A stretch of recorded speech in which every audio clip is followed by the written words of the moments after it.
James Cleverly has tried to position himself as the sensible voice in the Conservative Party I'm not taken in.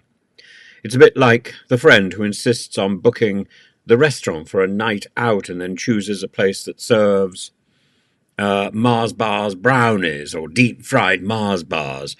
Born in Lewisham in 1960, and this is not a slur on the Mars bar, though I must say I infinitely prefer a Milky Way. Born in Lewisham in 1969, Cleverly's career has been a mix of quasi-military service, local politics, national prominence. He began in the Territorial Army, raised eyebrow, rising to the rank of lieutenant colonel, which means he's no stranger to commanding situations, even if those situations are in committee rooms rather than combat zones. He is more likely to be shuffling paper than facing drones in Kherson. I don't have a lot of sympathy for this, frankly. I don't decry his commitment to service. It's just when it comes wrapped up in some sort of theatrical uniform, I prefer to see him learning some decent steps on the stage of the Palladium rather than parading around and letting us admire the cut of his tunic. The political career he's had kicked off in 2008 when he was elected as member of the London Assembly, and there he became Boris Johnson's sidekick, political advisor.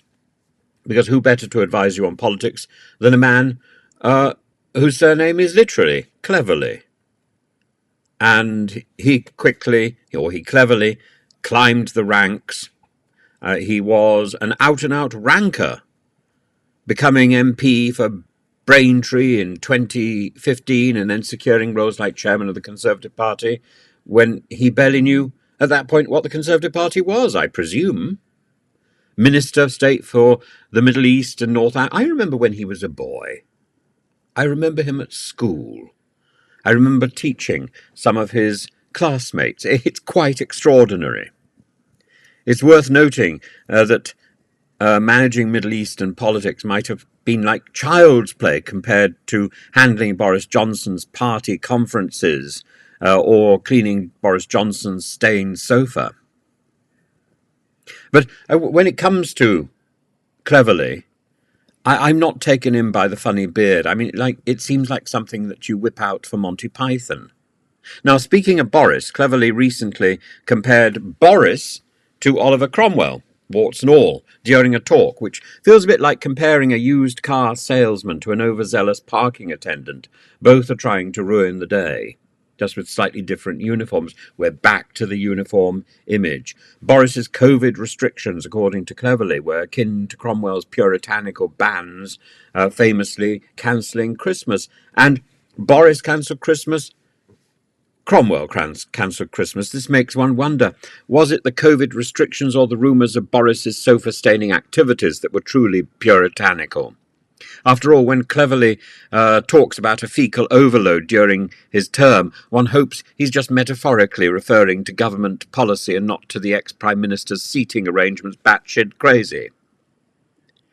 In his recent leadership bid, Cleverly's been comparing, he's been championing controversial policies. Take the Rwanda plan, for example, which he suggested, where he suggested relocating asylum seekers to Rwanda, but had initially said this was rubbish. This was batshit crazy. The policy is so outlandish it makes one wonder if he was secretly trying to reboot Love Island with a dystopian twist. And the plan which so many people opined was absurd was presented. It wasn't his plan. I was going to say it was Suella Braverman's plan, but it wasn't her plan. It was Priti Patel's plan. It's not me, it's their fault. An attempt to solve the immigration crisis by literally shipping the problem elsewhere. Cleverly's unwavering support for this scheme hints at a political strategy that's more about cleverness, and about doing the most outrageous thing possible to see if anyone notices. Is that Cleverly? I really don't know. I've almost given up trying to work out how the current Conservative Party thinks, if it does. And if they think that Cleverly really lives up to his name, maybe the current Conservative Party has stopped thinking. Cleverly, this misnomer, returning to his recent remarks, comparing Johnson's COVID-era restrictions to Cromwell's Puritanism is quite a bit of a stretch. Cromwell cancelled Christmas because he thought it was sinful. Boris cancelled Christmas parties because, well, everybody else was having a party and he wasn't invited to them. The only crossover between the two is perhaps their shared fondness for making life difficult and leaving the furniture in a worse condition than when they found it. Whether that's Cromwell's heavy-handed policies or Boris's well, the idea, I think, speaks for itself. And all in all, Cleverly is a man of contrast. He's a man who lives in the shadows. He's not the main feature. He's the be-real. He's like the Shakespearean actor caught between his ambition and reality, lost to an endless career holding a spear. A gentleman player, a gentleman in the wings, a gentleman strutting across the stage, a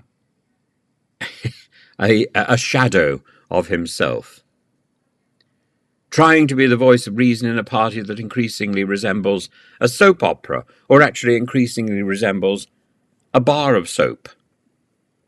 As he continues to navigate his political journey, one can only hope that he starts using his surname a little more wisely. After all, it's not every day you find a politician whose very name is a punchline waiting to happen.